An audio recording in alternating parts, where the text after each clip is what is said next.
Hindi ko hiniling na pakisamahan mo ko. Una sa lahat, huwag kang basta mambibintang, ha? Pangalawa, hindi ko kasalanan kung inaatake na naman ng kung anong sakit yung apo mo. Kung nasa ospital man siya, naging pabaya ka kasi. Baka dahil sa sobrang kalinisan mo, ayun, nagkasakit na siya. Diba, ang sabi nga nila, mabilis mamatay ang mga taong malilinis? Pero sinisigurado ko sa'yo na matagal ding magdurusa ang mga taong dugyot at malahura. Kung hindi mo itinapon sa apo ko yung marumi mong tubig, hindi siya magkakasakit. Sinasabi ko sa'yo, ha?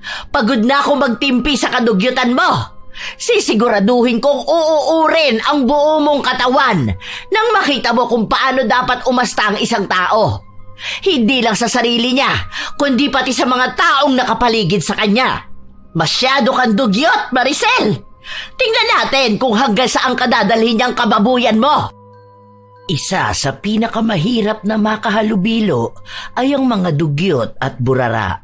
Mga kapitbahay na walang pakialam kung nakakasira na sila ng paligid ng iba. Ganon si Maricel, dahil sa halip na magpakumbaba, siya pa ang nagmatapang at nagyabang. Ngunit lahat ng bagay ay may hangganan. At sa huli, isang parusa ang naghihintay sa kanya. Isang sumpa na ipapataw gamit ang itim na kapangyarihan. Magagawa niya pa kayang matakasan ang ginagawa niyang mali o hihilahin siya ng pagiging burara niya hanggang sa kanyang kamatayan? Ay aba, sinabi na nga na bumangon ka na dyan eh. Bilisan mo na, magbihis ka na at makalate ka na makapasok. Ikaw, hay nako, tuwing umaga na lang pahirapan kang gisingin. Bumangon ka na dyan. Sige, isa pang tawag ko sa'yo, Jason. Magdadala na ako ng malamig na tubig at ibubuhos ko talaga sa'yo. Kasi naman, Lola 5 minutes na lang po. Kaka 5 minutes mo dyan, makaka 5 minutes na palo ka rin sa akin. Bilisan mo na, kakain na tayo. Maliligo ka pa. Hay naku, napakakupad mo pa naman kung kumilos. Ay, bakit kasi may pasok pa eh? Di po ba holiday ngayon? Dapat walang pasok eh. Maaga pa ba ang 8:00? Ha? Abay nung kabataan namin, madilim pa ang langit ay gising na kami. Kasi kami ang mag-aasikaso sa sarili namin. Kami ang magluluto ng pagkain. Tapos ang layo pa ng lalakarin namin. Tatawid pa kami ng ilog. Tapos ikaw, gigising ka na lang na may pagkain ka na. Maliligo ka na lang at papasok sa school mo. Kapag papasok ka, andyan lang ang school, kayang lakarin pero sumasakay ka. Wala kayong ibang alam gawin kundi ang magreklamo. Ay ewan ko talaga kung anong problema ng mga kabataan ngayon. Patamad ang patamad. Si Lola naman, bigla ba naman nagbalik tanaw sa nakaraan niya? Lola, nung panahon nyo, palagi niyong kwento na tinatawid niyong 7 bundok, 5 ilog at kinakalaban niyo pang Bakunawa para lang makapasok sa school. Sobrang gasgas na yan, Lola. Parang hihingi lang ng extra time para matulog eh. Ay aba, tunay naman talaga ang sinasabi ko sa'yo. Hindi lang Bakunawa ang kinakalaban namin noon. Kasabayan pa namin pumapasok si Bernardo Carpio. Siya ang naghahawi ng bato sa daraanan namin para shortcut. Para hindi na 7 bundok ang aakyatin namin. Si Lola talaga oh. Kakaiba talaga ang mga matatanda. Daming paniniwala at kung ano yung ginagawa. Mukha naman pong gawa-gawaan nyo lang yung mga ganyan eh. Oo, kaya bilisan mo na dyan dahil baka tamaan ka na sa akin. Mamaya ka na maligo, kumain na muna tayo. Baka wala naman pasok la. Malay nyo po, magsuspend si Mayor. Hindi naman umuulan. Tingnan mo nga at ang ganda ng sikat ng araw, oh. Kaya tigilan mo yung katamaran mo. Hindi maganda yung ganyan, ha? Kailangan mo mag-aral ng mabuti para kapag may trabaho ka na, pwede na kitang palayasin sa bahay ko. Halika na, kumain na tayo. Natawa na lang si Jason sa kanyang lola. 3 silang nakatira sa iisang bahay. Si Concha, ang apo niyang si Jason at ang bunso niyang anak na nagtatrabaho sa isang pribadong kumpanya. Ang ina ni Jason, may iba ng pamilya, kaya si Concha na lang ang kumupkop sa kanyang apo. Minsan naman ay nagpapadala ng sustento ang ina nito, kaya hindi nila problema ang pera. Ayaw naman ding umalis ni Jason at sumama sa kanyang ina dahil lola niya ang nagpalaki sa kanya. Mas gusto niya itong kasama kaysa sa tunay niyang ina. Kapag may pasok sa trabaho ang bunsong anak ni Concha at nasa paaralan din ang kanyang apo, siya lang ang naiiwan mag-isa sa bahay. Hindi sanay si Concha nang hindi siya kumikilos, kaya palagi siyang naglilinis ng bahay at maging sa tapat nila. Isa sa problema niya ay ang kapitbahay niyang makalat. Katabi niya lang ito ng bahay, kaya kung anong kalat na nasa tapat ng bahay ni na Maricel, napupunta rin sa kanila. Maricel! Aba, tingnan mo naman yung basurahan nyo. Natumba na nga, hindi nyo pa ayusin. Yung basura nyo natapon na sa tapat ng pinto namin. Ang baho pa naman yan. Tapos kapag may asong pakalat-kalat, pati diaper ng anak mo, naku tangay-tangay. Hindi ka man lang ba nababahuan dyan? Kilabutan ka naman sa dumi ng harapan ng bahay mo. Ilang beses ka nang pinagsasabihan, aba, hindi ka naman siguro bingi, ano? Huwag mong pakialaman ang tapat ng bahay ko, ha? Ikaw, matanda ka na, pakialamera ka pa rin. Hindi mo naman tapat yan. Yang bahay nyo ang asikasuhin mo. Wala kang ibang ginawa kundi pumuna ng iba. Akala mo naman perfect ka? Pinagsasabihan lang kita dahil nakikita ko kung gaano karumi ang tapat ng bahay mo.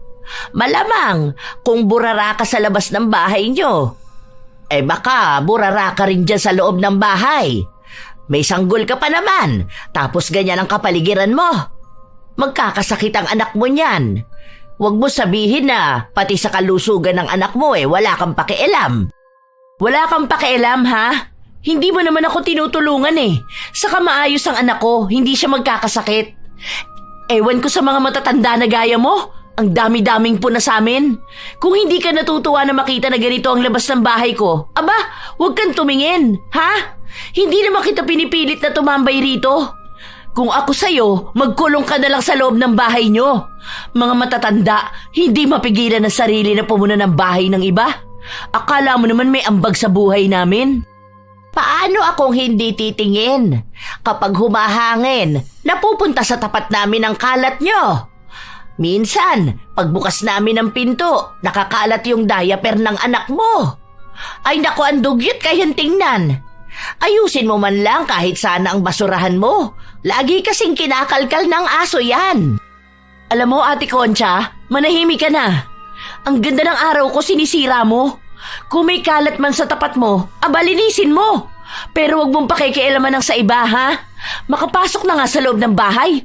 Badre pang mga matatanda na to. Akala sila lang ang marunong sa buhay. Kahit hindi pa nanganganak noon si Maricel, makalat na talaga siya. Ilang beses na siyang pinagsabihan ng matanda pero hindi siya nakikinig.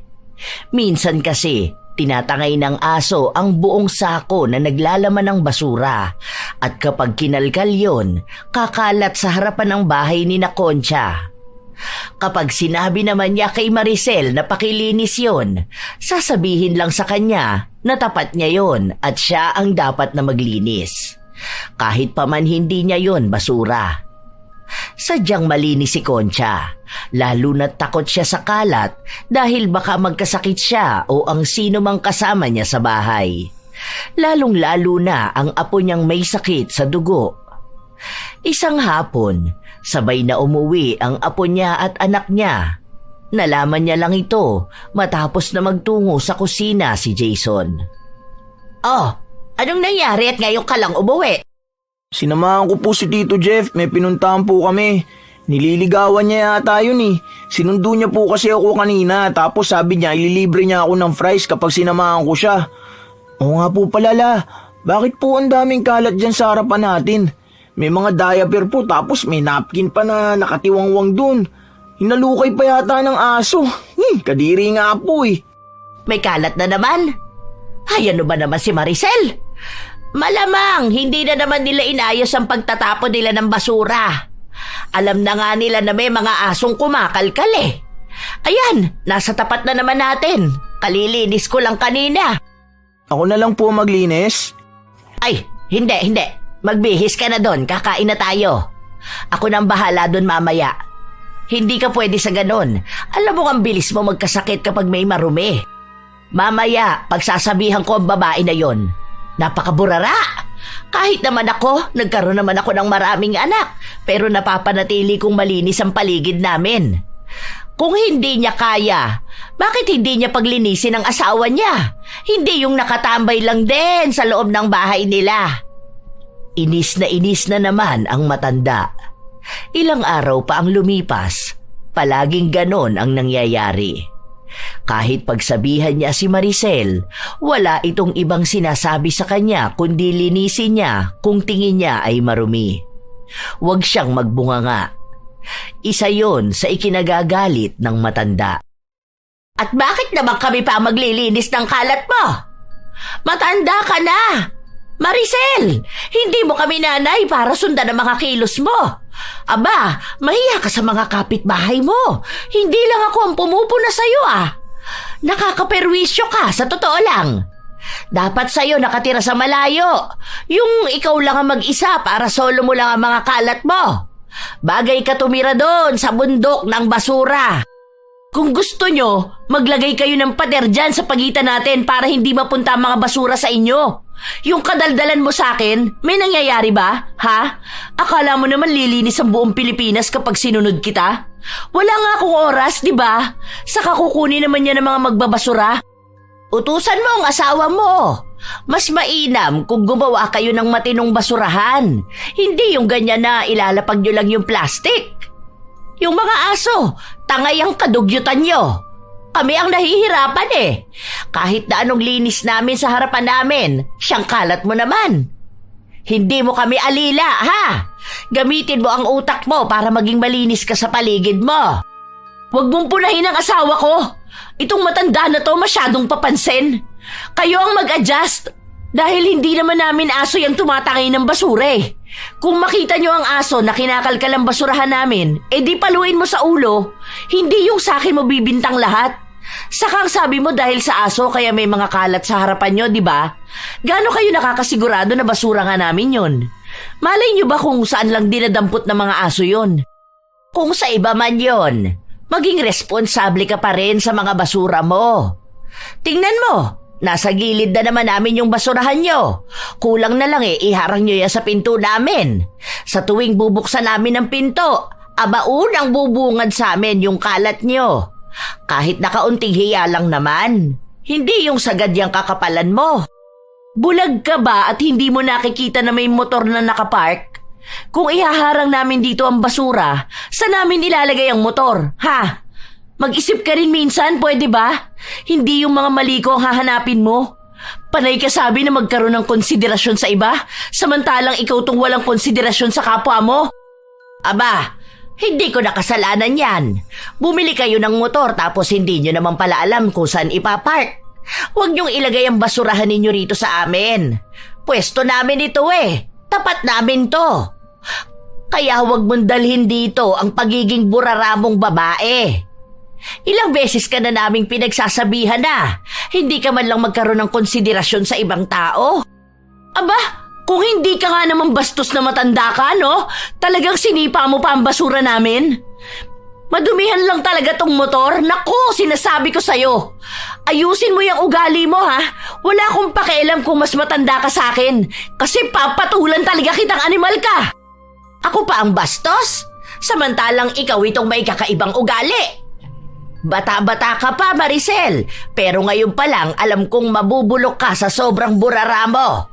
Wala akong pakialam kung marumihan niyang motor niyo dahil basura niyo yung ibinabalik ko sa inyo. Masyado kang maselan. Hindi ka naman inaano ng basurahan na yan Akala mo naman kasi yayakapin ka niyan para mandiri ka? Parehas lang naman kayo niyan. Basura ang ugali mo pati ang pag-iisip mo. Tumanda kang paurong. Ganon! Ako pa ang tumandang paurong. Ay, sino kaya ang tumanda na't lahat-lahat? Nagkaroon na ng pamilya, pero hindi pa rin kayang maging masinop na tao. Ako talaga, ginagalit mo babae ka Baka gusto mong isakulob ko sa ulo mo tong basurahan mong inuuod na. O sige, ano? Huwag akong hahamunin mo. Magkakaalaman talaga tayo kapag ginawa mo yan. Nagkakainitan na ang dalawa at halos manakit na si Concha. Hindi na kasi niya mapigilan ang sarili na manggigil sa ugaling pinapakita sa kanya ni Maricel. Para matigil na sila, inawat na lang ni Jeff ang kanyang ina para pumasok na ito sa loob ng kanilang bahay. Kung hindi niya kasi gagawin yon, baka totohanin nga ng kanyang ina ang sinabi niya na isasaklob sa ulo ni Maricel ang basurahan. Hindi pa naman nagpapatalo si Concha, lalo na kung kalinisan ang pag-uusapan. Habang hindi rin naman nagpapatalo si Maricel, pagdating naman sa pinaglalaban niyang karapatan. Silang dalawa talaga ang madalas na magkaaway, lalo pat magkadikit ang kanilang bahay. Sa tagal ng panahon na nakatira si Concha sa bahay nila, si Maricel lang talaga ang nakaaway niya pagdating sa mga kalat at basura. Kinabukasan, nagising ng maaga si Concha upang paghandaan ng almusal ang kanyang anak at apo. Matapos nun ay binuksan niya ang pinto para sana pumasok ang sariwang hangin. Ngunit mabahong amoy ng basura ang sumalubong sa kanya. Amoy pa lang, alam na niya kung kaninong basura yon. Ay, heto na naman ang mga diaper na nagkalat. Diyos mio, ang kalat ng burarang babae. Ang tigas ng ulo mo, ha? Teka nga, napapagod na ako maglinis ng mga kalat mo. Ibabalik ko lahat yan sa tapat nyo. Tutale, kalat mo naman yan. Tama lang talaga na mapunta ulit yan sa inyo. Ang kukulit nyo, ha? Winalis ng matanda ang mga kalat pabalik sa tunay na pinanggalingan nito. Sinadya niya talaga na ipalibot ito sa motor para makita kaagad ni Maricel. Ginagamit kasi yon ng kanyang asawa, lalo na kapag lalabas ito o may pupuntahan lang sa kanto. At tama nga si Concha. Nang nasa loob siya ng bahay, dinig niyang galit ang asawa ni Maricel at kung sino-sino na lang ang pinagmumura nito. Walang pangalan, pero para kay Concha, nakakasakit ng damdamin yon, lalo na sa mga taong nakakarinig, dahil alam niyang lahat sila ay pinagbibintangan na gumawa nun. Lola, wag mo na lang pong patulan. Hayaan mo na lang sila. Ang aga pa po, mapapaaway na naman kayo niyan. Wala pa naman dito si Tito Jeff, naaawat sa inyo. Baka po kasi kayo pa mapahamak eh. Mamaya magkasakit pa po kayo. Baka atakihin pa kayo bigla. Ay hindi! Mukha bang natatakot ako sa mga taong ganyan? Batugan na lalaki at isang burarang babae? Nako, hindi ako pinalaki ng mga magulang ko para manahimik sa mga ganyang problema. Isa pa, ako ang mas matanda sa kanila, kaya wag nila ako sinusubukan, ama! Kahit na anong pigil ni Jason sa kanyang lola na wag nang patulan ang kanilang kapitbahay, pinuntahan pa rin ito ni Concha. Napansin niya na may isa rin palang kapitbahay na nakikipagtalo sa kanila at sinasabi na wala silang karapatan na mambintang ng iba, lalo na at sila lang naman ang may makalat na tapat. Ang mga basura nila kung saan-saan na napupunta. Kaya tama lang naman na ibalik sa kanila ang kalat nila. Oh, di ba? Yun naman talaga ang sasabihin ng mga kapitbahay natin dahil totoo yun. O, tingnan mo. May mga kalat ka bang nakikita sa tapat ng bahay namin? Wala naman, di ba? Maayos lahat. Malinis. Hindi ka man lang ba nahihiya na yung tapat lang ng bahay mo ang nanggigitata sa kalat at basura? Ha? Hindi niyo ba naiintindihan na may sanggol ako? Kapapanganak ko lang, di ba? Ano ba sa tingin niyo? Maaasikaso ko lahat yan? Hintayin niyo kapag lumaki na ang anak ko, malilinisan ko rin yan ng maayos. Ang akala niyo kasi yan lang ang problema ko eh. Hindi niyo kasi muna intindihin kung anong sitwasyon meron ako. Hindi yung mapanghusga kayong lahat. Pare-parehas lang kayo eh. Pinagtutulungan niyo ako. 5 buwan na ang nakalipas simula nung nanganak ka, Maricel. Imposible na hindi mo mahaharap yan. Anong ginagawa niyang batugan mong asawa, ha? Kung pwede naman atang siya ang maghawak ng anak niyo at saka mo linisin ang tapat niyo. Hindi yung hahayaan niyong mapunta sa mga bahay-bahay ang kalat niyo, tapos kami ang mauobliga na maglinis? Ay aba, ibabalik talaga sa inyo ang kinalat niyo. Alam ko talaga na ikaw ang may kagagawa nito. Ikaw lang naman ang walang hiya. Mag-ingat ka sa pananalita mong babae ka. Aba, sino kaya sa atin ang walang hiya? Alam na mga kapitbahay natin kung sino yon, at ikaw yon. Kayo ng asawa mo. Simula pa nang lumipat kayo rito, wala na kayong ibang dala sa amin kundi perwisyo at sakit sa ulo. Hindi pa uurin yung bibig mo sa sobrang kadaldalan at pakialamera mo. Walang ibang lumalabas dyan sa bibig mo kundi kasiraan ng ibang tao, lalo na ako. Hindi ko alam kung ano bang nagawa kong kasalanan sa'yo at galit na galit ka sa akin. Hoy, ikaw ang dapat na uurin dahil sa kadugyutan at kaburaraan mo. Mukhang hindi ka na rin yata nagpapalit ng panty mo eh. Nakikita ko ang mga panty mo dyan, nangingitim na. Mandiri ka naman, oy! Kababaeng tao mo. Ano, ganyan ba ang ituturo mo sa anak mo? May mga sumang-ayon sa sinabi ni Concha. Naglabas din sila ng inis at hinaing nila ukol sa pagiging makalat ni Maricel.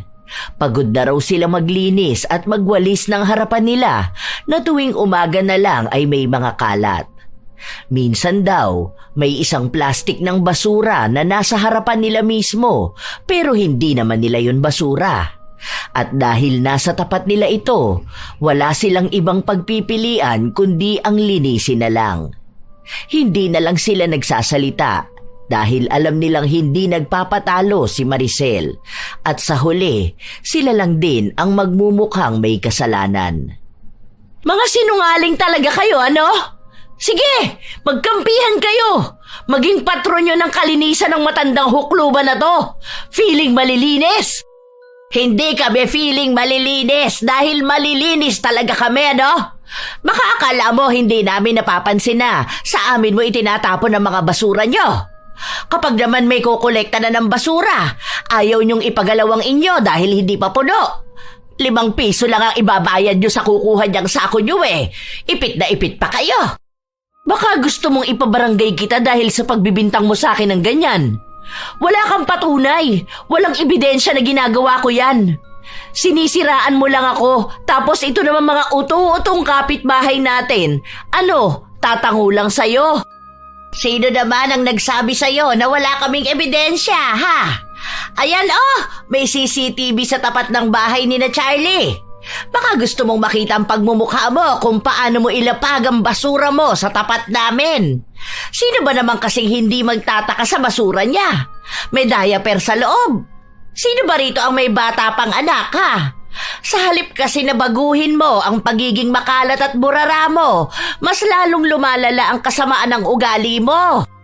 Malamang pwedeng edited lang yun. Ano ba naman ang kapangyarihan ng AI ngayon, di ba?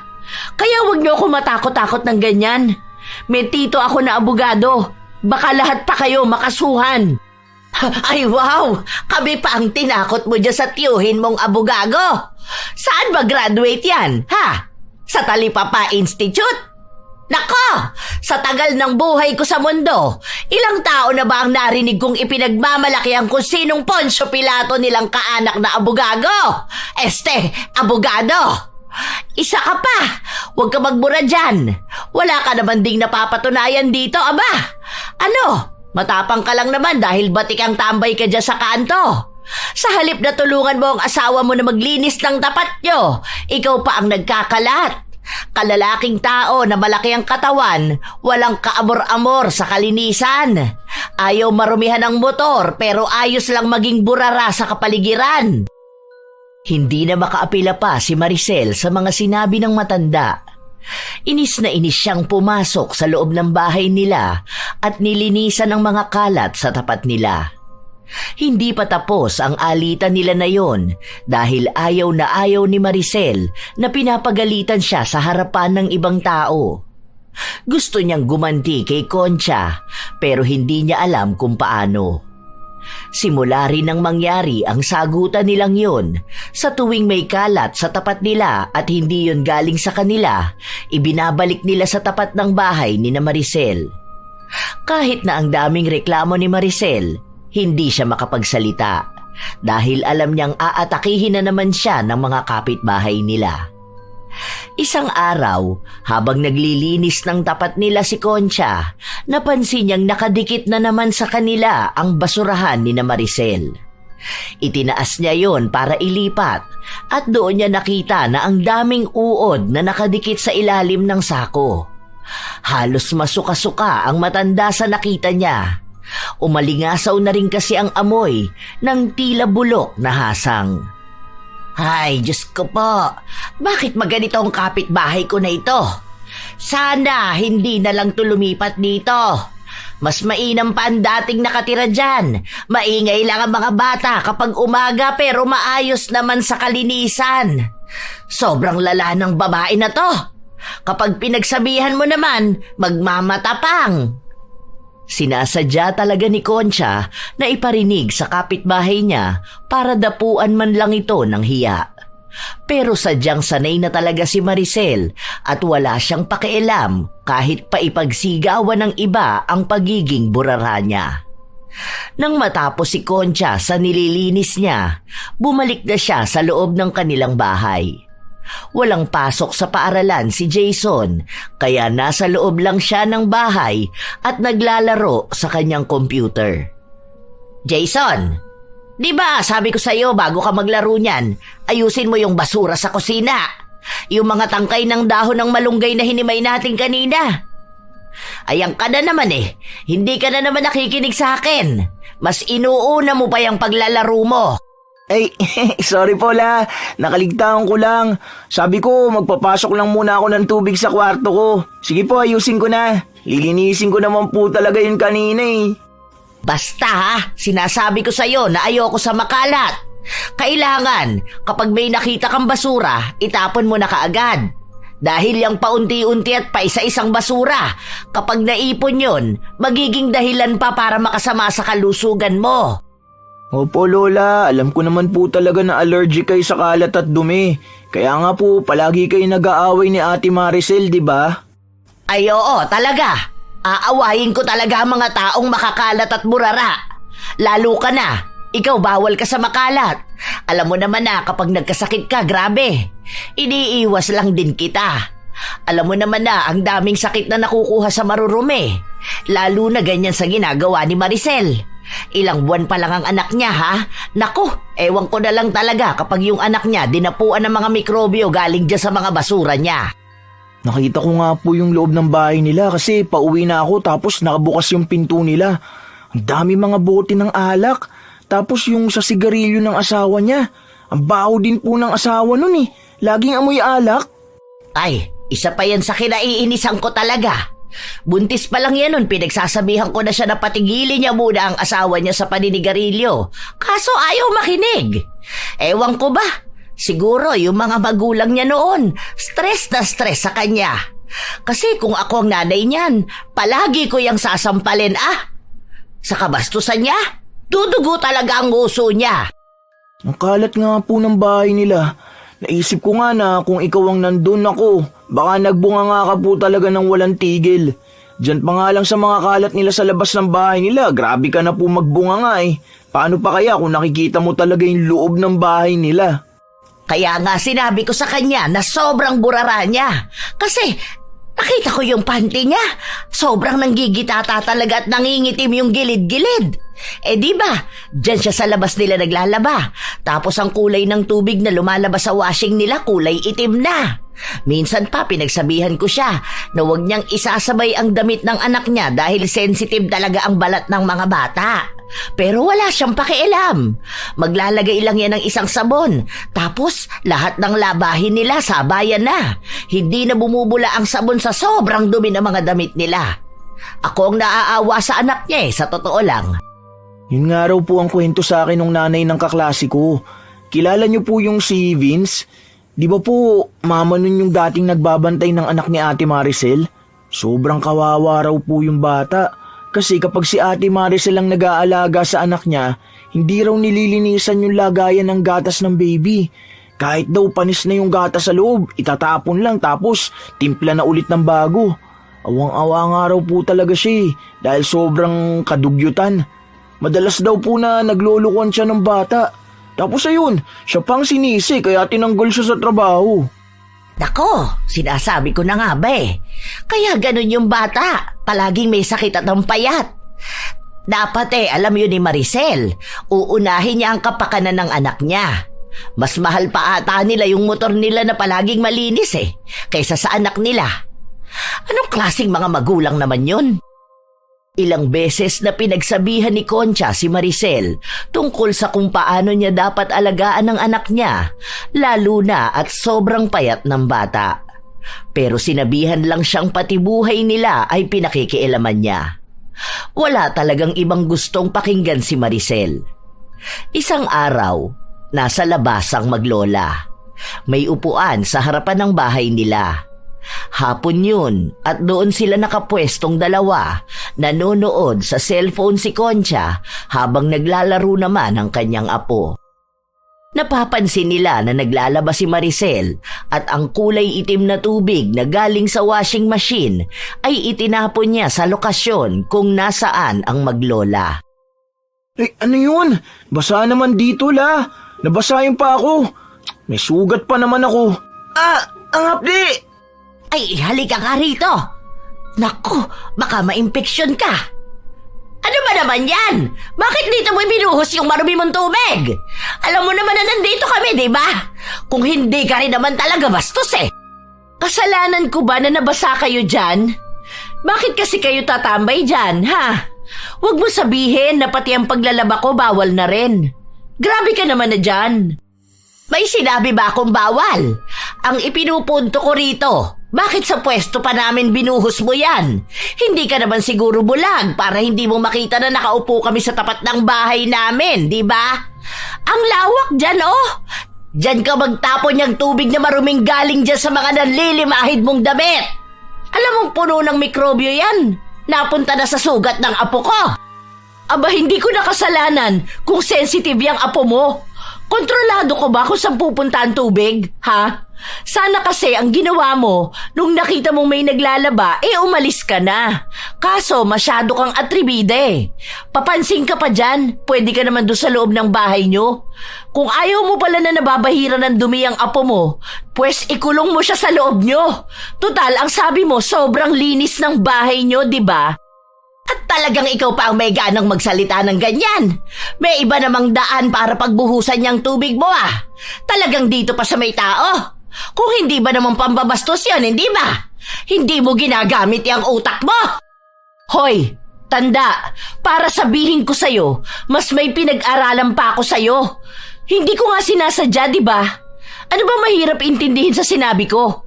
Huwag kasi kayong patambay-tambay dyan. Lahat na lang ng kinikilos ko, hinahanapan mo ng mali. Mapagpunakan tao, akala mo porket mas matanda ka sa akin ikaw na ang tama. Ako ang hindi mo naiintindihan. Tama na po yan, Ang hapdi po ng pa ako. Halika na sa loob, lilinisin natin yan. Ano bang nangyari at nagkasugat ka sa paa mo? Sa sapatos ko po to, Yung bagong bili lang po ni Mama. Di ba po nagpadala siya sa akin? Ginamit ko po tapos namaltos hanggang sa nagsugat na. Bakit hindi mo man lang sinabi sa akin? Alam mo naman na ayaw kong nagkakasugat ka. Nilinisan ni Concha ang sugat ng kanyang apo. Sinigurado niya na walang maiiwang dumi galing sa tubig na ibinuhos ni Maricel. Labis siyang nag-aalala, lalo pat noong huling beses na lubhang nagkasakit ang apo niya dahil yun sa sugat sa paa. Nagkaroon ng impeksyon at halos mag-agaw buhay ang binata. Ayaw ni Concha na mangyari ulit yun, lalo pat sobrang dumi talaga ng tubig na napunta sa paa ng kanyang apo. Lola, dahan-dahan naman po. Ang sakit po. Huwag niyo naman po ikahit yung bulak sa sugat ko. Okay na po yan. Hugasan naman na po Hindi ba ang sabi ko sa'yo, kapag may sugat ka sa paa mo sasabihin mo kaagad sa akin? Paltos lang naman po yan na naging sugat. Pag sinabi ko po sa inyo, magiging OA na naman po kayo. Hindi ako OA. Nag-aalala ako sa iyo. Dahil alam mo naman yung sakit mo, hindi ba? Paano kung mapano ka dahil dyan? Kaya nga po hindi ko sinasabi sa inyo dahil ayoko po kayong pakabahin. Tingnan niyo po yan, natataranta na naman kayo. Ay talagang matataranta ako. Hindi ko kakayanin kapag may masamang mangyayari sa iyo, no? Nakakainis naman kasi yung Maricel na yan. Ang luwag na nga nung pwesto niya, talagang nagawa niya pang sadyain na sa atin ipapunta ang tubig. Yari talaga sa akin yan. Huwag mo na pong awayin, Lola. Kasi baka mamaya kayo naman pong atakihin kapag pinatulan nyo yun. Okay lang po ako. Nabasa lang po ito saka ginamot nyo naman na po eh. Dito na lang po tayo sa loob ng bahay. Hayaan nyo na siya. Kayo naman din po nagsabi, di ba, na hindi naman siya makikinig sa inyo kahit ano pang sabihin nyo. Bakit mag-aaksaya pa kayo ng oras? Magpahinga na lang po kayo rito sa bahay. Sige na, diyan ka na lang muna sa kwarto mo. Magluluto ako ng merienda. May binili kasing saging ang Tito Jeff mo. Gusto mo ba ng maruya? Yun! Sige po, gusto ko po yan. Saka juice din po ha. Sige, basta sabihan mo ko kapag may nararamdaman ka ha. Huwag mo nang itatago sa akin para madala ka agad kita sa ospital. Opo, sige po, promise. Nasa loob lang ng kwarto si Jason. Hanggang umabot ang gabi, maayos naman ang kalagayan nito. Pero kahit na ganun, hindi pa rin nakakampante ang kanyang lola. Hanggang sa kinaumagahan, ginigising ni Concha ang kanyang apo para mag-asikaso na ito dahil papasok na sa paaralan. Hoy, nako, apo, ang init mo. Nilalagnat ka.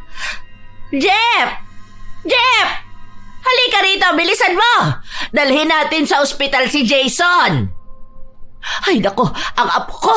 Ay, ito na nga ba sinasabi ko eh. Maging si Jeff ay natataranta na sa inaasta ng kanyang ina. Hindi siya nakapasok sa trabaho dahil sinamahan niya ang ina sa ospital. Doon nila nalaman na nagkaroon ng impeksyon ang sugat ng bata. Sinabi ni Concha ang nangyari. Ang akala raw nila nung una ay maayos na dahil wala namang ibang nararamdaman si Jason hanggang sa napansin niyang inaapoy ito ng lagnat. Hindi kaagad nakauwi ang kanyang apo kaya si Jeff muna ang pinagbantay niya sa ospital habang mag-aasikaso siya sa bahay nila at maglalakad ng ibang papel para sa benepisyo na maaaring makuha ng kanyang apo. Pambawas na rin sa babayaran nila sa ospital. Pagka-uwi niya sa bahay nila, may 2 patong ng basura na nasa tapat mismo ng kanilang pinto. May nagkalat na lasog-lasog na diaper at may bakat ng itim na tubig na natuyo sa harapan nila. Yun ang tubig na dahilan kung bakit naisugod sa ospital ang kanyang apo.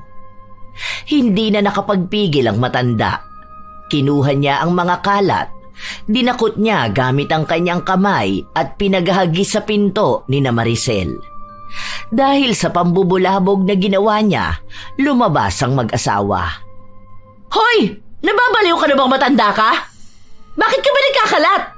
Ano bang pinagwawala mo dyan, ha? Ako pa ngayon ang nagkakalat. Isang araw lang kaming wala sa bahay. Ginawa mo ng tambakan ng basura mo, ha? Na-ospital ang apo ko dahil sa'yo. Muntikan pa siyang mapahamak dahil sa kababuyan mong animal ka. Hindi pa nga tapos ang galit ko sa'yo. Tapos, gusto mo pa lalong sagarin. Aba, ako pa ang may kasalanan? Matagal nang may sakit ang apo mo, hoy. Bakit sa ibang tao mo isisisi ang kapabayaan mo? Hindi namin kalat yan. Huwag mo kaming pagbintangan na parang kami lang ang pwedeng magtambak ng basura dyan. Ako lang ba ang kapitbahay mo? Ha? Hanggang ngayon ba'y itinatanggi mo pa rin? Ikaw lang ang makalat dito. Kahit noon pa man, walang ibang taong nagtambak ng basura nila sa tapat ng bahay ko. Ikaw lang ang pwedeng gumawa nun dahil dyan sa kakapalan ng pagmumukha mo. Alam mo kasi na magagalit ako eh. At iyon ang gusto mong nakikita, hindi ba? Kaya lalo mo akong inaasar. Alam mo, sawang-sawa na akong pagbigyan ka. Nakakapagod kang pakisamahan. Nakakasawa kang maging kapitbahay. Hindi ko hiniling na pakisamahan mo ko. Una sa lahat, huwag kang basta mambibintang. Pangalawa, hindi ko kasalanan kung inaatake na naman ng kung anong sakit yung apo mo. Kung nasa ospital man siya, naging pabaya ka kasi. Baka sa sobrang kalinisan mo, ayun, nagkasakit na siya. Diba, ang sabi nga nila, mabilis mamatay ang mga taong malilinis. Pero sinisigurado ko sa'yo na matagal ding magdurusa ang mga taong dugyot at malahura. Kung hindi mo itinapon sa apo ko yung marumi mong tubig, hindi siya magkakasakit. Sinasabi ko sa'yo ha, pagod na akong magtimpi sa kadugyutan mo. Sisiguraduhin kong uuurin ang buo mong katawan nang makita mo kung paano dapat umasta ang isang tao. Hindi lang sa sarili niya, kundi pati sa mga taong nakapaligid sa kanya. Masyado kang dugyot, Maricel! Tingnan natin kung hanggang saan kadadalhin niyang kababuyan mo. Hindi na naghintay pa ng sagot si Concha. Agad siyang pumasok sa loob ng kanilang bahay. Galit na galit siya. Hindi siya papayag na hindi mananagot ang sino mang may dahilan kaya nagkasakit ang kanyang apo. Maselan pa naman si Jason kaya kailangan palaging malinis ang paligid niya. Kaya hindi papayag si Concha na ang isang pabayang kapitbahay lang nila ang magiging dahilan para mapahamak ang kanyang apo. Pumasok siya sa loob ng kanyang kwarto. Mula sa luma niyang aparador, kinuha niya ang isang itim na kahon. Hindi ko akalain na magagamit pala ulit kita. Ang buong akala ko'y tatalikod na ako sa iyo pero sadyang may mga tao talaga na magiging dahilan para bumalik ako sa paggamit ng itim na kapangyarihan. Kahit ayaw ko na, wala akong ibang pagpipilian. Kailangan may managot. Kailangan may magbayad ng kasalanan niya. Ang tinutukoy niya ay ang itim na kapangyarihan na kanyang namana. Hindi na niya ito nagagamit simula nung alagaan niya ang kanyang apo. Natuon na kasi ang lahat ng kanyang atensyon kay Jason. Nakakaramdam din kasi siya ng takot na maaaring bumalik ang lahat ng ginawa niya sa ibang tao at ang mapahamak ay ang kanyang apo. Ilang beses na niyang tinangka na bumalik sa pagiging mambabarang, ngunit sa pagkakataon na ito, buo na ang loob niyang gawin ulit ang pagriritual. Hindi niya madaan sa pakiusapan si Maricel at kahit na anong pagtatalo pa ang gawin nila, hindi niya ito mapapatino. Isang malupit na parusa lang ang magiging dahilan upang makapag-isip ng maayos ang kanyang kapitbahay. Nasa kanya na lang kung magbabago siya o dadalhin niya ang karumihan niya hanggang sa kanyang kamatayan. Sa totoo lang, kaya ko namang tapusin na ang buhay mo bilang ganti ko. Pero hindi magiging makabuluhan kung matatapos lang ng ganun ang buhay mo. Dapat kang mahirapan. Dapat kang parusahan. Unti-unti para mas masakit, mas makatarungan. Doon ko malalaman kung may kakayahan ka pa bang magbago at kung wala na nga, sisiguraduhin kong dadalhin mo ang parusa na yan hanggang sa iyong kamatayan. Mabilis lang natapos ni Concha ang kanyang ritual. Medyo nahirapan lang siya nung una dahil kailangan niyang bawiin ang lakas ng kapangyarihang itim. Nang maisakatuparan niya ang pambabarang, hinintay na lang niya ang pagdating ng araw na mararamdaman na ni Maricel ang kanyang paghihiganti. Sa paglipas din ng mga araw, naging maayos na ang kalagayan ng kanyang apo. Naghihintay na lang sila kung kailan makakalabas si Jason. Kain ka ng gulay, apo ko, para lumakas ka na. Tingnan mo ang bilis mo naman nangayayat. Hay, kawawa naman talaga ang apo ko. Okay naman po ako, Lola. Siyempre, gagaling din naman po ako agad, no?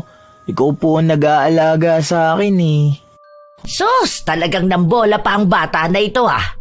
Sigurado ka ba talaga na okay ka na? Magaling na. Opo. Oo nga po pala. Kailan po ba ako makakauwi? Ayoko na po rito naiinip na po ako. Gusto ko na dun sa bahay. Bukas daw, pwede ka nang umuwi. Hinihintay ko lang yung pinapaasikaso ko sa tito mo Ayan, kapag nakauwi ka na, mag-iingat ka palagi kapag may sugat ka, ha? Kung anong nangyayari sa'yo, dapat palaging alam ng lola, okay? Huwag mo na uulitin na pag-aalalahanin ako. Opo, sasabihin ko na kapag may sugat ako. Pero yehey, makakauwi na rin po ako. Ilang araw na rin po akong absent sa school Wala na, di na inspired pumasok yung mga may crush sa akin. Ikaw talagang bata ka. Siguro may girlfriend ka na, no? Dapat malinis yan, ha? Huwag siyang tamad at makalat. Lah, si Lola ang seryoso naman. Bata pa ako, crush-crush lang po muna. Yan, mabuti naman. Basta, dapat palaging malinis sa sarili at sa kapaligiran ng magiging girlfriend mo. Huwag kang kukuha ng ganong kay Maricel, lalo pat sakitin ka. Bawal ka sa marumi. Oo nga po pala, ano na pong balita kay Ate Maricel? Siguro po palagi kayo nag-aaway nun kapag umuwi po kayo, no? Hindi ko alam sa kanya. Wala namang bago dun Malamang makalat pa rin, dugyot pa rin at burara. Nagtalo nga kami nung nakaraan. Tinambak ba naman sa harapan natin yung mga plastik ng basura nila? Binato ko sa pinto nila. Ayun, natigil naman kahit na paano. Hindi ko lang alam sa mga susunod. Ay siya, sandali lang may aasikasuhin lang ako sa baba. Pagkababa ni Concha, nasa lubong niya ang asawa ni Maricel. Hindi na siya nagtanong pa dahil hindi naman sila nag-uusap. Hanggang sa nakita ng matanda ang isa nilang kapitbahay na bitbit ang anak ni na Maricel. Nilapitan yon ni Concha.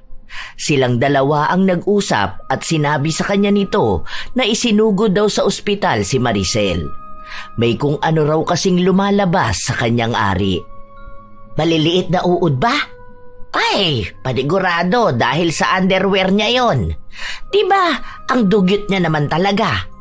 Nakatabi yung pinaghubaran niya sa basurahan nila tapos nakatiwangwang lang yon. Malamang lalangawin yun. Tapos kapag nilaban niya, bara-bara lang din. Hindi man lang binabanlian o kaya plantsahin. Babahayan talaga ng uod yun. Kundi ba naman kasi siya dugyot na babae? Kawawa naman niyang anak niya. Tingnan mo ang payat pero ang laki ng tiyan. Hindi man lang ba niya pinupurga ang bata? Ay Diyos ko, anong klaseng magulang ba siya? Kung anong galit na nararamdaman ni Concha sa kanilang kapitbahay, siya namang awa niya sa bata. Hindi niya lubos maisip kung paano natitiis ni Maricel na maging ganon ang anak niya. Ang dungis pa nito. May pera naman sila. Hindi sila palaboy sa kalye, pero bakit hindi niya maalagaan ng maayos ang kanyang anak?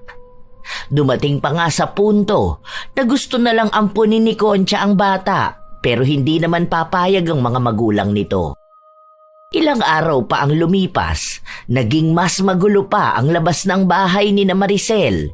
Madalas na ring naririnig ang pagtatalo nila ng kanyang asawa. Isang araw, habang kumakain ang maglola, narinig na naman nilang nag-aaway ang dalawa. May naghahagis pa ng gamit at mga nababasag. Ang lakas po ng boses nila, Lola. Tapos minumura pa siya ng asawa niya. Alam niyo na po ba ang nangyayari kay Ate Maricel? Narinig ko lang po sa mga kapitbahay natin Chismoso kang bata ka. Sinabi ko na sa'yo na kapag may nag-uusap na matatanda, huwag kang makikialam, hindi ba? Yan ba ang tinuro ko sa'yo? Hindi po Di ba po inutusan niyo akong bumili sa tindahan? Tapos naririnig ko sila na nag-uusap doon. Hindi naman na po ako sumabat pero nakinig ako. Alam nga naman pong takpan ko yung tenga ko. Naghihintay ako na ibigay sa akin yung binili ko po Parehas lang din yon. Ano naman ang nasagap mo, Aber? May mga uod daw po sa katawan si Ate Maricel. May sugat daw siya sa paa niya tapos may mga maliliit na uod daw po yun. Tapos sa ibang bahagi pa ng katawan niya. Yun lang po ang narinig ko. Sabi pa nga na deserve niya naman daw yun kasi po sino ba namang hindi magkakaroon ng uod sa katawan kung sobrang dugyot naman. Kaso Naaawa naman daw po sila sa bata kasi nalalagyan din kapag bitbit ng nanay. Ayaw naman daw pong alagaan ng tatay. Kung sana natuto lang siyang maglinis ng sarili niya at ng paligid niya, hindi naman siya uuurin. Yun na nga, nakakaawa naman talaga ang bata. Dahil paano kung pasukan ng tenga niya, di ba? Naaalala ko na naman tuloy nung nakita kong malaki ang tiyan niya tapos hindi pinupurga ng nanay. Tapos po ang naririnig ko pang balita, hihiwalayan na po ng asawa yata niya si Ate Maricel. Ewan ko po narinig ko lang. Kasi ang sabi, may ibang babae raw po yung asawa niya. Tapos po, nandidiri po sa kanya dahil dun po sa mga uod. Ay, huwag kang panay chismis ang inaatupag. Halika na, kumain na tayo. Pero tingin niyo po ba, totoo yung ganun? Bakit naman po biglang magkakaroon ng uod ang katawan ng isang tao? Kahit naman po may sugat, hindi naman po nagkakaroon agad ng uod, di ba po? Kasi po palagi niyo yung lilinisan. Yun na nga ang dahilan kaya siya inuuod. Dahil hindi siya naglilinis. Ganon talaga mga taong dugyot at burara. Talagang uuurin. Tingnan mo nga lang ang lagay ng mga basura niya dyan sa labas. Palaging may uod. Ibig sabihin lang nun, gusto niya rin na uurin siya. Hindi naman siya nakikinig sa amin nun di ba? Kapag sinasabihan namin siya, ano bang reaksyon niya? Nagagalit siya at sinasabi na pakialamera kaming lahat.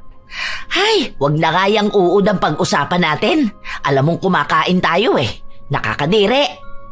Kahit na kapitbahay lang ni Concha si Maricel, hindi niya pa rin alam kung anong nangyayari rito.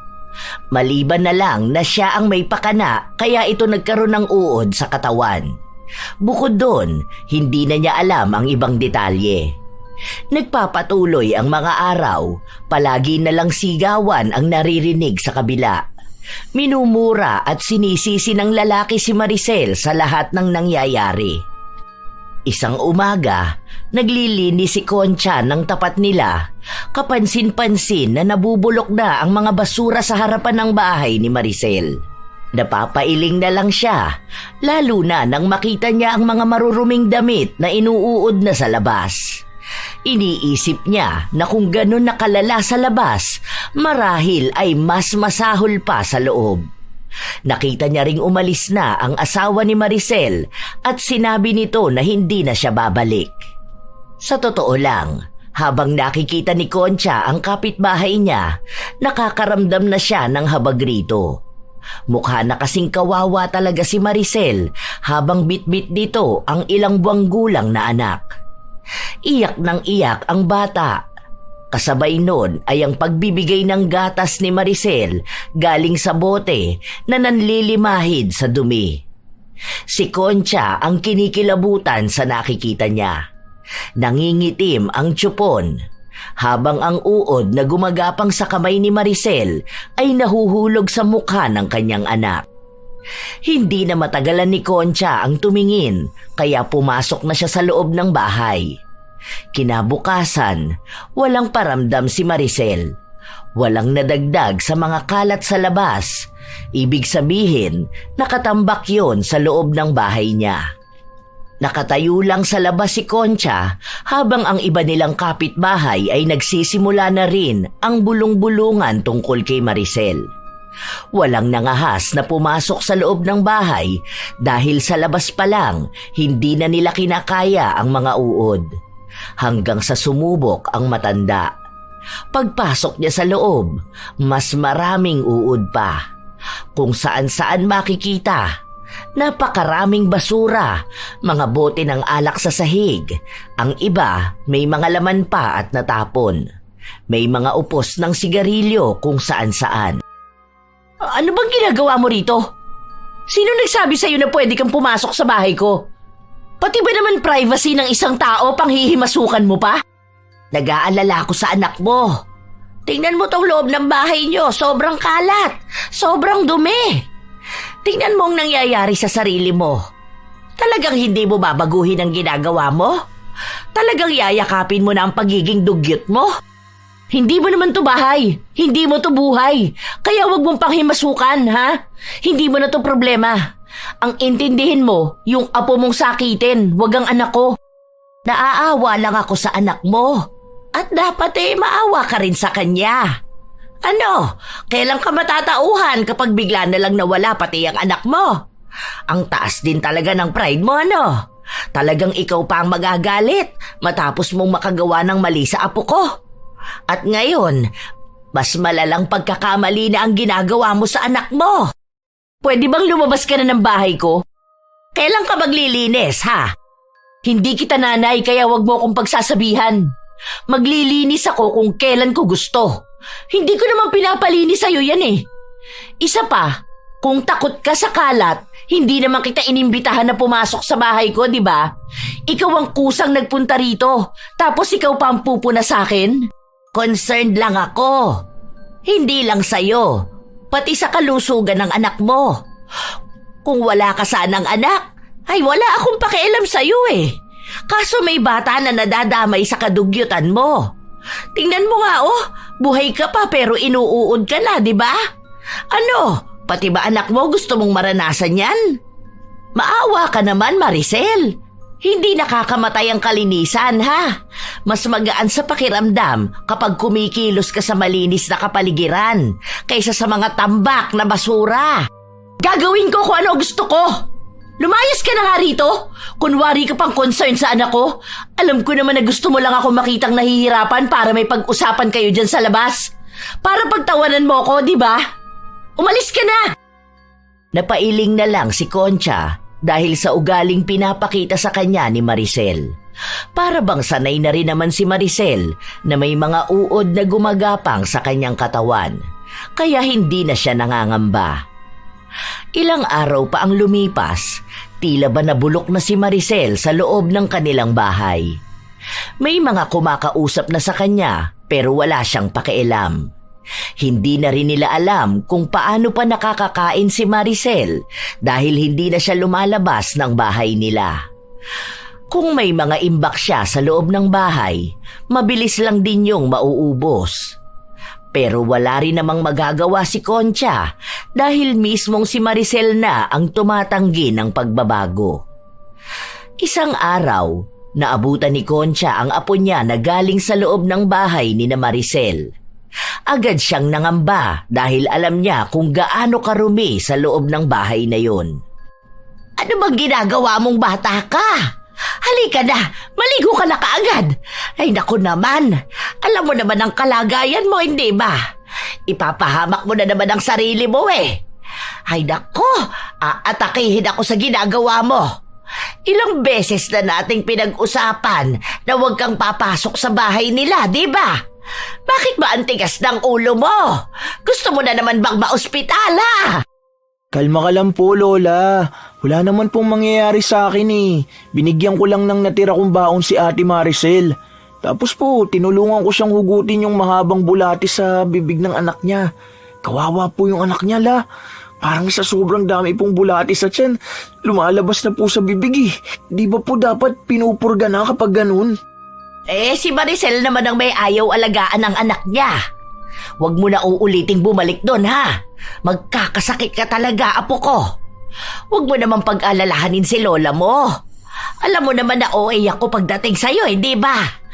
Alagang-alaga kita tapos ikaw naman hindi ka nakikinig. Kasi naman po naaawa ako sa kanila eh. Tulungan mo na lang po kaya sila. Lalo na po yung anak ni Ate Maricel. Ipapurga mo na po, la. Sige na po, kahit na awayin ka pa ni Ate Maricel. Sige na po, la. Hindi ko alam. Susubukan ko. Alam mo naman ang ugali ni Maricel Kapag ako ang kumakausap sa kanya, galit siya. Nag-aalangan si Concha sa magiging desisyon niya. Awang-awa naman talaga siya sa bata. Pero ano bang magagawa niya kung ang sarili nitong ina ang walang pakialam sa kalusugan ng bata? Dahil sa pakisuyo ng kanyang apo, sinubukan ulit ni Concha na puntahan ang kapitbahay nila. Mas nawindang siya sa kanyang nakita. Mas makalat, mas marumi. Maging si Maricel ay nangangayayat na rin. Akin na ang bata. Ako na ang magdadala niyan sa center. Tingnan mo ang anak mo, butot balat na. Pero nakalobo ang tiyan. Hindi ka man lang nag-aalala. Maayos ang anak ko. Huwag kang makialam dito. Alam ko yung ginagawa mo. Kunwari, nag-aalala ka, pero humahanap ka lang ng paraan kung paano mo ako maichichismis sa kanila. Maayos na sa paningin mo ang ganyan. Tumigil ka dyan, Maricel. Dinadala mo ang anak mo sa kapahamakan eh. Alam mo kung ano magandang gawin mo? Maglinis ka. Maging responsable ka sa bahay nyo. Hindi lang dito sa loob, pati na rin sa labas. Huwag mong idahilan sa akin na nakamamatay ang sobrang linis. Dahil dyan sa lagay ng anak mo, mamamatay siya sa karumihan. Eh bakit ka ba lapit pa rin ang lapit sa akin, ha? Bakit hindi mo kami hayaang mabulok? Di ba ang sabi mo na inuuod naman na kami? Di ba gano'n naman ang sinasabi niyong lahat? Oh, hayaan niyo kaming uurin palalo. Para naman maging masaya kayo. Huwag ka na magpanggap na concern ka dahil isa lang naman ang gusto niyong lahat. Ang mawala na talaga ako rito at kasama ang anak ko, di ba? Kaya wala kang pakialam sa ginagawa ko at sa kung ano man ang mangyayari sa amin ng anak ko. Tumigil ka na sa bait-baitan mo! Bakit mo ako sinampal? Alam mo kung ano problema sa'yo? Minamasama mo yung mga sinasabi sa'yo kahit na simpleng bagay lang naman yon. Paano ba yan nag-umpisa, ha? Nung nagtapong kayo ng hasang sa labas ng bahay nyo, inilapag mo lang mismo sa tapat ng pinto nyo. Malamang makangamoy yun, di ba? Paaamoy namin, lalangawin. Dadami yan langaw dito sa atin. Nung pinagsabihan ka namin, sa halip na magbago ka, pinalala mo palalo. Naging papansin ka. Yung pinagsasabihan ka pero yun pa rin ang ginagawa mo. Hanggang sa hinayaan ka, pero lumalala ka naman. Hanggang sa umabot na sa ganito. Tigilan mo yung katigasan ng ulo mo. Oo, wala namang kaming pakialam sa'yo. Pero naaawa kami dyan sa anak mo. Wala naman yung kaalam-alam sa ginagawang kadugyutan ng kanyang ina. Kung hindi ka naaawa para sa sarili mo, abay isipin mo ang anak mo. Kung hindi ka rin naaawa sa kanya, anong klaseng ina ka, ha?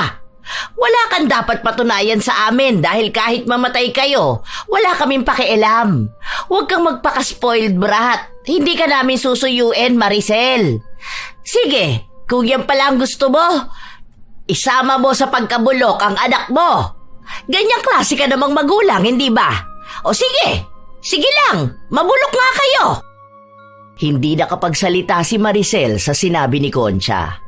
Nakahawak lang siya sa kanyang pisngi habang ramdam niya pa rin ang malakas na sampal sa kanya ng matanda. Ilang araw pa ang lumipas, walang naging tugon si Maricel. Hindi siya lumalabas ng bahay hanggang sa isang gabi. Habang mahimbing na natutulog ang pamilya ni Concha, nakarinig sila ng sunod-sunod na pagkatok. Nagmamadali, kaya sa taranta ng matanda, agad siyang napalabas. Ate Concha, tulungan mo ang anak ko, please. Hindi siya makahinga. May lumalabas na uod sa ilong niya. Ay, Diyos ko po. Ano ba naman ito? Sige. Dadalhin ko na sa ospital ang anak mo. Mabuti na lang ay naagapan pa ang kalagayan ng bata dahil kung hindi ito agad nadala sa ospital ay maaari itong mamatay. Ilang araw ding nanatili sa ospital ang bata. Maraming bulate sa kanyang tiyan at kulang din sa nutrisyon. Nang tanungin si Concha, sinabi niya na anak yon ng kanyang kapitbahay. Tinulungan niya lang na dalhin ang bata. Gusto sanang makausap ang ina pero hindi naman pwedeng magpunta si Maricel. Tiyak ay katatakutan siya ng mga tao. Ang dami niya kasing sugat sa katawan dahil nagmistula siyang pagkain ng uod. Dahil si Concha ang nag-aasikaso sa bata, madalas din siyang nasa ospital hanggang sa may iilan ding mga kapitbahay nila na nakikipagsalitan sa kanya para magbantay sa bata. Maghugas ka muna ng kamay mo, Jason. Ay, kinakain mo na agad yan. Ano po itong binabalot mo, La? Ipapadala ko sa ospital yan para dun sa nagbabantay sa anak ni Maricel. Ano na po palang nangyari dun? Okay naman ang bata. Ang dami nga kasing bulati sa tiyan dahil hindi siya napupurga, di ba? Tapos ang dumi pa ng bahay nila. Hindi naglilinis yung nanay niya. Ganun po ba yun? Bakit lumalabas sa bibig? Kapag sobrang dami na talagang bulati sa tiyan, lalabas talaga yun sa kung saan-saan. Hindi lang sa puwet ng bata. Minsan sa bibig, sa ilong o sa tenga. Kaya nga sa school nyo di ba may mga deworming? Para yung bulati sa tiyan nyo hindi na iipon. Kaya nga dapat tuwing kakain palaging naghuhugas ng kamay. Huwag kang makalat sa bahay. Huwag sa marumi. Kaya ikaw bata ka, ang sabi ko, maghugas ka palagi ng kamay mo, di ba? Gusto mo ba na lumabas din sa bibig mo ang bulate? Ay, ayaw! Nagugas naman na po ako ng kamay. Ano na pong mangyayari sa anak ni Ate Maricel? Ano po, uuwi pa rin ba siya sa bahay nila? Mamaya magkasakit ulit. Hindi ko pa alam. Kakausapin ko pa si Maricel. Tatanungin ko rin siya kung anong balak niya sa anak niya. Aasikasuhin ko muna to. Ipapadala ko to sa Tito Jeff mo para dalhin sa ospital. Matapos asikasuhin ni Concha ang pagkain, pinuntahan niya si Maricel sa bahay nito. Pero naabutan niyang naglilikom na ng mga gamit. Wala na ang mga boteng nakakalat sa sahig. Magulo pa rin ang paligid pero mas maayos naman na kaysa noong huling beses na nagpunta siya. Oh, Ti Concha! Akala ko nasa ospital ka. Sino palang nagbabantay sa anak ko? Si Rochelle. Pinakisuyuan ko muna kasi kailangan ko umuwi para asikasuhin yung apo ko. Mabuti naman at naisipan mo na ring maglinis ng bahay mo. Oo ate, kasi bigla ko lang naisip yung huli mong sinabi sa akin. Tama ka nga, kasi masyado ako mapagmataas na tao. Nasanay kasi ako na kahit na ako ang may kasalanan, pamilya kong humihingi ng tawad sa akin. Tapos nag-asawa ko, hindi naman ako sanay na maglinis palagi. Hanggang sa gusto ko na rin kayong inisin lalo kasi wala kayong ibang ginawa kundi ang punahin ako. Ngayon ko lang napagtanto na ako na pala yung nasisira sa mga ginagawa ko, pati yung anak ko. O diba? Ang sabi ko sa'yo, mapagtatanto mo rin ang kamalian mo kapag napahamak na ang anak mo. Hinintay mo pa talaga. Tama ka nga ate. Kaso, isa sa problema ko, paano ang anak ko? Tingnan mo nga tong nangyayari sa katawan ko Hindi ko alam kung anong nangyari sa akin. Ayaw pa rin akong lubayan ng mga uod na to. Minsan nga kusa na lang silang lumalabas sa kahit saang parte ng katawan ko Ang hirap makakilos. Binanlian ko na nga tong balat ko. Tingnan mo tong binti ko may lapnos, di ba? Akala ko mamamatay sa init yung mga uod. Kaso, nung nagkasugat naman ako, lalo namang lumala. Ang kati pa kasi, kinukutkot ng uod yung laman ko. Oo nga pala, te. Okay lang ba na makisuyo muna ako sa'yo na ikaw muna ang mag-alaga sa anak ko? Hindi kasi pwede na ganito ako tapos aalagaan ko siya. Natatakot ako na baka magkasakit siya lalo. Sige lang, okay lang sa akin. Ay, salamat ate. Maglilinis muna pala ako. Mamaya bibigay ko sa iyo yung pera na gagamiting panggasto sa anak ko ha. Meron naman akong ipon dahil may dropshipping business ako. Alam ko naman na mas mapapabuti rin kapag nasa iyo ang anak ko. Salamat talaga sa pagtulong mo ate, kahit na palagi tayong nag-aaway. Katulad nga ng pangako ni Concha, siya na muna ang nag-alaga sa bata. Mabait naman ang anak ni Maricel kaya hindi siya nahihirapan. Kahit na paano rin, nagkaroon ng kulay ang bahay nila. Lalo na kapag naiiwan siyang mag-isa kapag pumapasok sa trabaho ang anak niya at sa paaralan naman ang kanyang apo. Unti-unting nagiging maayos ang kalagayan ng bata. Hindi na siya sakitin, hindi na rin malaki ang tiyan. Tumataba na rin dahil alagang-alaga nga ni Concha. Kapag gusto namang makita ni Maricel ang anak, nasa labas lang siya ng bahay ni na Concha dahil maging siya ayaw niyang lapitan ng anak. Mas lumalala kasi ang nangyayari sa kanya. Nangangayayat si Maricel. Mas marami na ang sugat sa kanyang katawan. Pati sa mukha niya, may mga uod na ring unti-unting umuuka ng balat at laman niya. Ilang buwan pa ang lumipas, Napansin ni Concha na malaki na ang ipinagbago ng kanyang kapitbahay. Malinis na ang labas ng bahay nila. Maayos na rin ang pagkakasalansan ng basurahan. Ang galing po la, hindi na po mabaho sa harapan ni na Ate Maricel. Naalala ko pa dati, tuwing dadaan ako dun, kailangan ko pa talagang magtakip ng ilong eh. Yun na nga, nakapag-usap nga kaming dalawa. Sabi ko sa kanya kaya naman pala niyang magbago. Bakit hindi pa noon? Bakit naghintay pa siya na may mangyari? Pero siguro tama na rin na may nangyari para kung sakali man na maging maayos na siya, matatakot na siyang bumalik sa pagiging dugyot niya. Yun nga po ang naririnig ko ring sabi ng mga kapitbahay natin. Maganda na raw po yung ganyan, kaso hindi pa rin alam kung magbabago ba yung nangyayari sa kanya.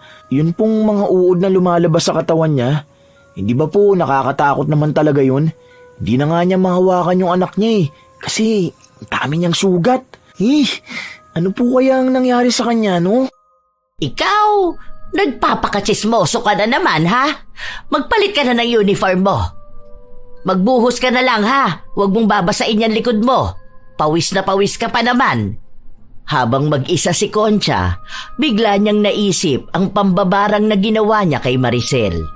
Hindi niya pa inaalis ang ritual na ginawa niya, kaya patuloy pa ring napaparusahan ang kanyang kapitbahay. Iisa lang naman ang gusto niya, ang magbago na ito. At yun naman ang pinapakita ni Maricel. Ilang beses na rin itong humingi ng tawad sa kanya at nangako na magiging mas mabuting ina para sa kanyang anak sa oras na gumaling na siya. Pero tila nawawala ng pag-asa si Maricel na gagaling pa siya. Lalo pat isang misteryo ang naging sakit niya. Gustong magbigay ni Concha ng isa pang pagkakataon kay Maricel, kaya naisip niya na oras na para magpatawad. Gumawa siya ng ritual para maalis na ang barang na ginawa niya. Nahirapan siya noong una dahil masyadong malakas ang ginawa niyang ritual. Isa pa ay siya ang gumawa, siya rin ang bumabawi. Nang matapos siya sa pagriritual, agad siyang nanghina. Halos 1 linggo siyang nagkasakit at hindi makakilos. Habang si Maricel naman, unti-unti na ring gumagaling. Natigil ang paglabas ng mga uod sa katawan nito pero hindi pa rin naghihilom ang mga sugat. Hanggang sa umabot na ang ilang buwan, tuluyan na ring gumaling si Maricel at kinuha na ang kanyang anak. Salamat talaga, ate. Ang lusog naman ng baby ko. O, puwera usog. Basta ha, simula ngayon, alamin mo na kung anong bawal sa anak mo, ha? Alagaan mo yan ng mabuti. Naku, matakaw pa naman yan, lalo na sa saging. Kailangan, palaging malinis ang bahay. Huwag hahayaan maglaro ng marumi at baka magkaroon ng bulati sa tiyan. Turuan mo na bago kumain, maghuhugas muna ng mga kamay. Ikaw rin dapat ganun ang gawin mo. Opo, ate. Salamat ulit. Marunong na ako maglaba ngayon, hindi na kulay itim ang tubig. Ikaw talaga. Basta, siguraduhin mo palagi na malinis ang paligid mo. Magaan sa pakiramdam kapag malinis ang paligid. Hay, mamaya sabihin mo na naman sa akin na hindi mo ako nanay. Ang daldal ko pa naman. Okay na yan. Nagmukha ka pa rin namang nanay ko nung kailangan ko ng tulong eh. Kung hindi mo ako sinampal at na real talk, naku, baka spoiled brat pa rin ako, no? Nagtawanan sila habang binabalikan ang mga nangyaring pag-aaway nila noon. Tinutotoo ni Maricel ang pagbabago niya. Hindi lang sa labas nila, kundi nagkaroon din siya ng adhikain na maging malinis ang kanilang barangay. Nagkaroon sila ng maayos na lugar para sa tapunan ng kanilang mga basura.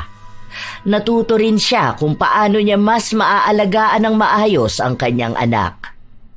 Ang dating mga kapitbahay na kaaway niya, naging kaibigan na rin niya. At higit sa lahat, naging magkasundo sila ni Concha.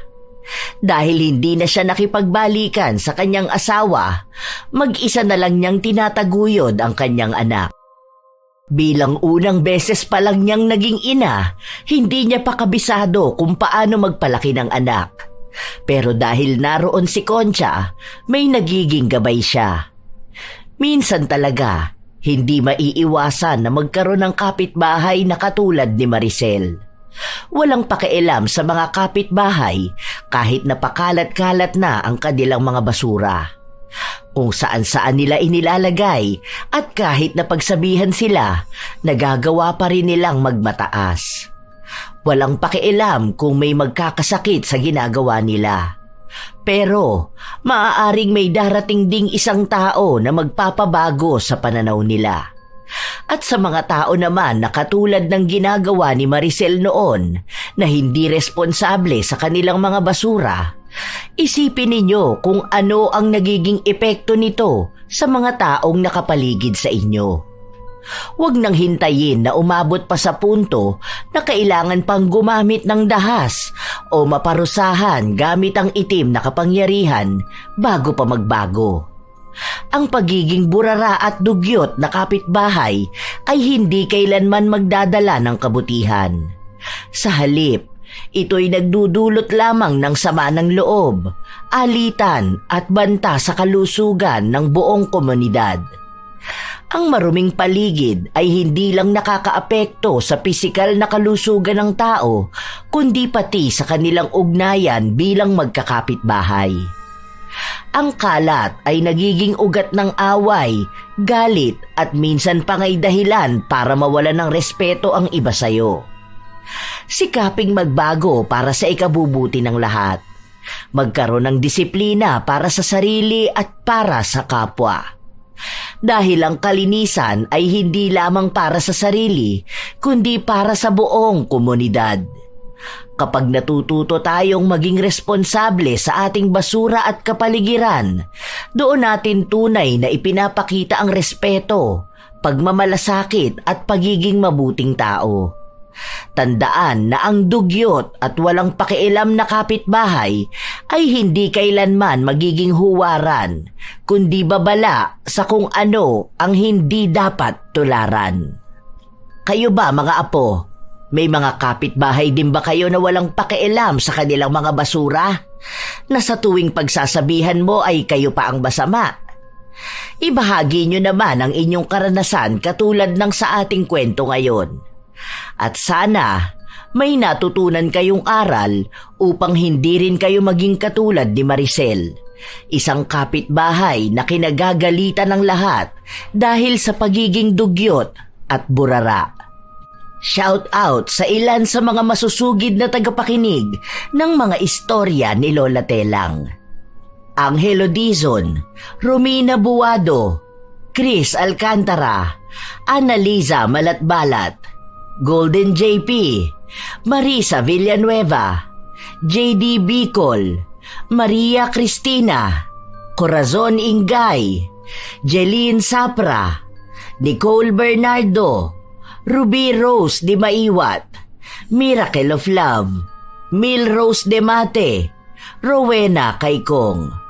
Salamat sa pakikinig ninyo, Belen Baladhay, Thelma Tarle Villasica, Mary Jenny Ril Rhea Batiduan, Jonalyn Barameda, Alfredo Sigua, Raquel Hasegawa, Angelina Ignacio, Hayashi J. Megan, Ana Lubarlita at sa Barlita Family, Jen 1219, Erena Wilo, Elizabeth Arnaiz, Yensky 12 at sa kanyang anak na si Prince Merlin Monsalud, Hazel Alcontin, Richelle Adapon.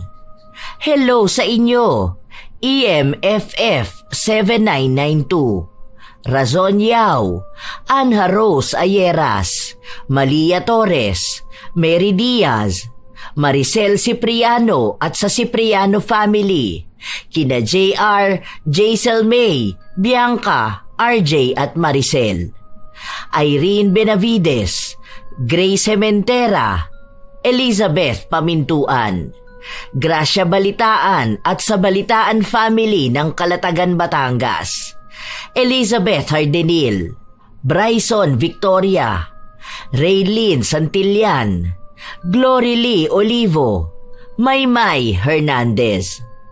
Shout out din sa inyo, Asodisen Cerila, Tina Dekit, Lori V, Vivian Baterbonia, Cliven Dubalan, Luriana Acompañado, Richard Salda, Merly Amistad, Regina Navarro, Lynn Caones, Richelle Sonio, Beth Mercado, Chat Advincula, Miss Lay, Kembel, Ami Pacana, Ana May Baclayo, Robert Crimen, Kimberly Española, Elizabeth, Neil Mark Flores, Jayco, Julian Soriaso, Joanna Marie Pangilinan, Jocelyn Loremas, Kim Bara, Josie Aniban, Pam Katong,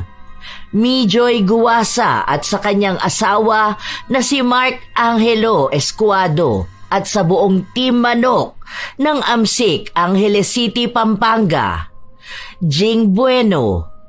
Shout out sa mga apo kong sina Sydney Crosswind, Supladang Pasaway, Lovely Rose Roa at Princess Rain Roa Alawami, Kimpoy Feliciano, Hazel Fiesta, Marida Lightworker, Gia Gigi, Francisco Neng at kay Jeremy Saranilio Francisco, Matt Sarol, Mel Santarita, Esteli Reyes at sa Reyes family ng Marikina City, AJ Chua, Vicky Yabut, Roy Lacandalo, Josefina Fuelias, Mike James Tapak, Will Maleses, Leonisa Cobo, Lurian Vitalicio, Jenny Suzuki, Elise Padilla, Lydia Lopez, Gemstone Claro, Lance MBB, Maria Lee Nakagawa, Lynn Hasegawa, Rosalina Bugayong, Ami Yong, Ami Bag, Ray Galedo at sa Galedo family ng Kabuyaw, Laguna. Shout out din sa lahat ng miyembro ng Mariqueño Anglers at advanced happy birthday sa kanilang gwapong presidente sa September 19. Ito ang inyong Lola Telang at maraming salamat sa lagi niyong pakikinig, mga apo.